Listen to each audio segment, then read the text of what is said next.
Hai guys, kembali lagi di channel Falme Studio. Dalam video kali ini gue akan ngebahas sedikit tentang yang namanya real-time motion graphics. Kenapa penting untuk broadcast, terutama untuk broadcast esports. Oke, so apa yang gue maksud dengan real-time motion graphics? Untuk menjelaskan hal tersebut, gue sudah membuka vMix.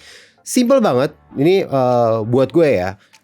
Real-time motion graphics adalah grafis apapun yang tidak perlu di-render.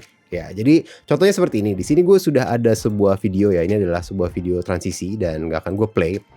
Dan video ini adalah sebuah video yang dibikin dengan After Effects dan sudah di-render ya. Ini adalah file video dan gue masukin ke vMix dan gue gunakan sebagai grafis transisi ya.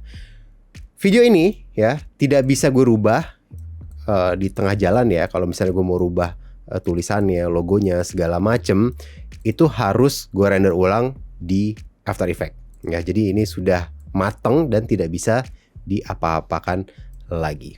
Nah, di sini gue ada contoh lain ya. Di sini gue ada scoreboard. Ini bawaan dari vMix ya. Dan akan gue play ya. Ini dia masuk scoreboardnya. Ini ceritanya ada tim A lawan tim B. Dan semua data yang ada di sini ya, yang ada di board ini itu bisa diedit ya. Di sini ada data editor, bisa berubah namanya segala macem ya. Dan dia langsung berubah ya. Di sini ada perubahan lah secara langsung, secara live, secara real time. Dan ini yang disebut sebagai real time motion graphic. So, kenapa real time motion graphics sangat esensial dalam dunia broadcast? Pastinya sangat penting karena data-data yang ditampilkan di layar televisi contohnya ya, itu banyak yang sifatnya dinamis ya. Kalau misalnya cuma logo, misalnya kita ngebahas kemarin World Cup lah yang paling deket kemarin, misalnya kayak logo World Cup-nya, bumper openingnya segala macam itu semuanya sama digunakan terus dan itu bisa sebuah video renderan ya. Nah, tapi bagaimana dengan statistik-statistik? Contohnya, misalnya di tengah permainan ada possession gitu ditunjukin kan, oh tim mana megang bolanya berapa persen, 60%, 40% dan sebagainya. Nah, ini kan sifatnya adalah data-data yang dinamis, yang selalu update.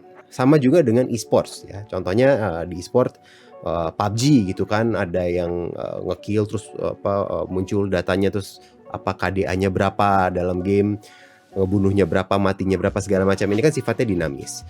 So real time motion graphics ini digunakan untuk menampilkan data-data tersebut secara cantik ya, memvisualisasikan data-data dinamis tersebut agar broadcastnya terlihat cakep. Oke, so software real time motion graphics dapat membantu tim broadcast menampilkan data secara live ya.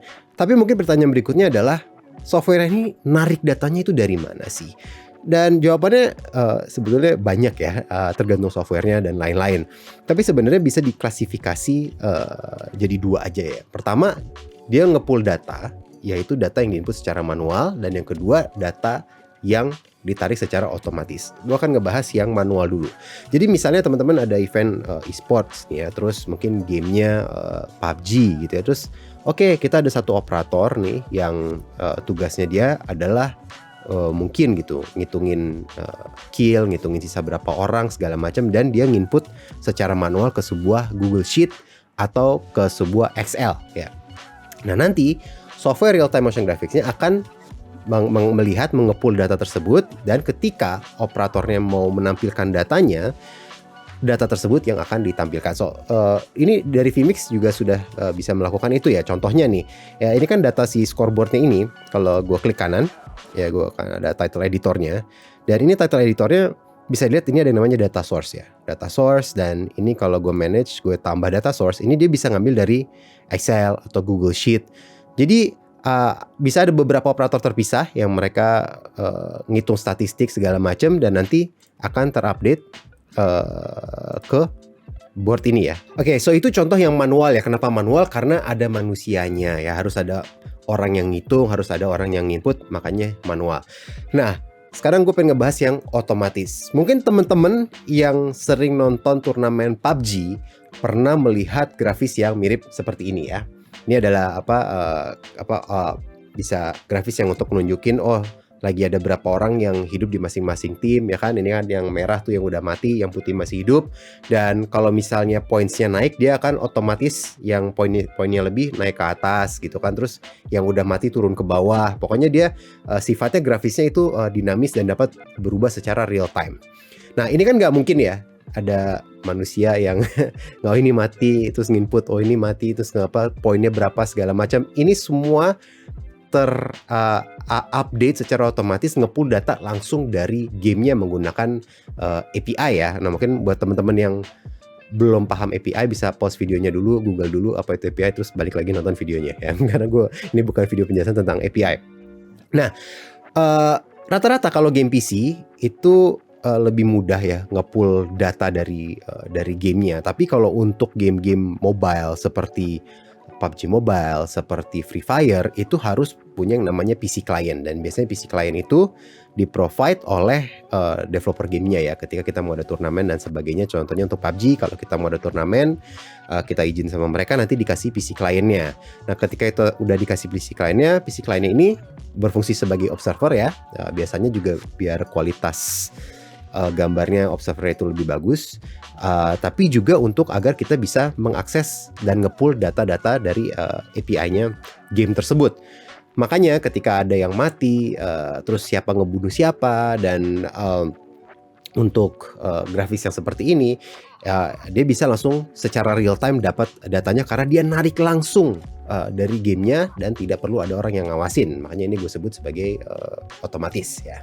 Oke, so mungkin teman-teman yang ngeklik video ini ya, melihat thumbnailnya, tulisannya adalah apakah semua broadcast e-sport wajib menggunakan software ini. Apakah yang gue maksud itu adalah vMix? Karena ini dari tadi yang gue tunjukin ke teman-teman itu adalah vMix. Tidak, bukan software ini yang pengen gue bahas dalam video ini.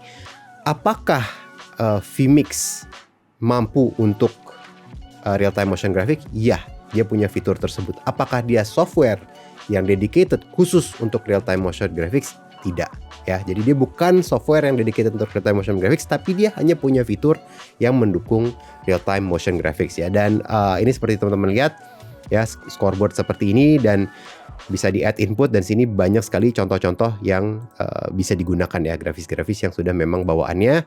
Dan pastinya teman-teman bisa menggunakan grafis sendiri ya, bikin dari Photoshop dulu segala macam, dan menggunakan fitur yang namanya GT Titler ya. Jadi teman-teman bisa import grafisnya, ini ada layer-layernya ya, dan bisa dianimasiin dan sebagainya. Nah, tapi vMix ini masih sangat terbatas lah istilahnya, apalagi jika teman-teman ingin bikin berkreasi, bikin grafis menggunakan 3D dan sebagainya, atau bahkan pengen ada augmented reality-nya dan sebagainya. vMix tidak dibuat ya, diciptakan untuk itu. So, apa sih software yang umum digunakan di luar sana oleh para perusahaan-perusahaan broadcast profesional dan besar, contohnya untuk FIFA dan sebagainya? Actually gue nggak tahu ya FIFA pakai apa, tapi setahu gue banyak sekali perusahaan-perusahaan broadcast di luar sana yang menggunakan software ini. Nama softwarenya adalah Expressions ya, ini dari Rose Video. Ini adalah salah satu software yang setahu gue banyak sekali digunakan di luar sana.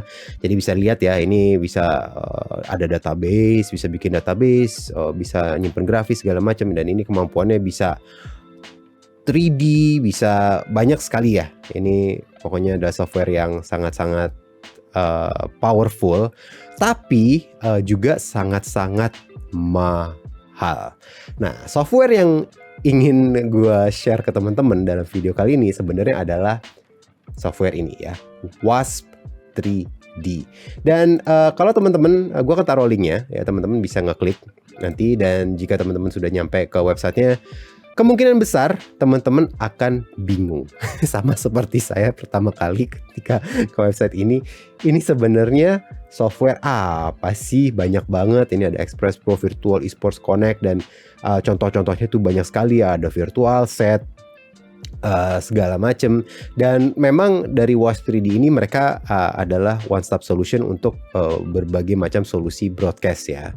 Tapi yang pengen gue fokusin dan untuk share ke teman-teman itu adalah fitur yang namanya Esports Connect ini ya.